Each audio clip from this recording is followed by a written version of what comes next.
নেওয়া যাবে। হ্যাঁ দিদি, কোনোভাবেই এই রাতটা পার করতে পারলেই হলো। সকালে কিছু একটা ব্যবস্থা আমরা করে ফেলতে পারবো। প্রার্থনা করি যেন এই সংকটময় পরিস্থিতি থেকে আমরা যেন দ্রুত রক্ষা পেতে পারি। এই পরিস্থিতিতে আর এইভাবে থাকতে ভালো লাগছে না। এই এই হচ্ছে নাকি রে, হচ্ছে নাকি? এই এই ওদিকটা ভালোভাবে বেঁধে ফেল। আরে ওদিক থেকে তো দোকানগুলো ভেসে যাচ্ছে রে। এই এই এই এই এই আপনি এত চেঁচামেচি করবেন না বাবু, আপনার শরীর খারাপ করবে। আপনার শরীর খারাপ করলে এই বাজারি দোকানগুলোকে দেখবে কে? আহাম্মক, আমি তখন দোকানগুলোই দেখছি রে বাবা। আমি যদি এখন না দেখি তাহলে দোকানগুলোকে কে দেখবে বলতো?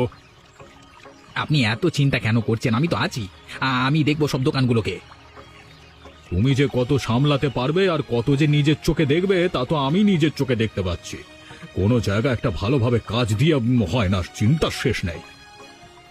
ভালো কাজ আপনি কোথায় দেন যে আমি ভালো কাজ করব? এই চুপ কর, কোথায় কি বলতে হয় সেটা এখনো তুই শিখলি না তাই না? এতগুলো লোকের মাঝে আমাকে তুই অপমান করছিস। না বাবু, আপনাকে আমি অপমান করতে যাব কেন? এখন এত কথা আমি শুনতে চাই না। শোন, ওই দোকানগুলো ভালোভাবে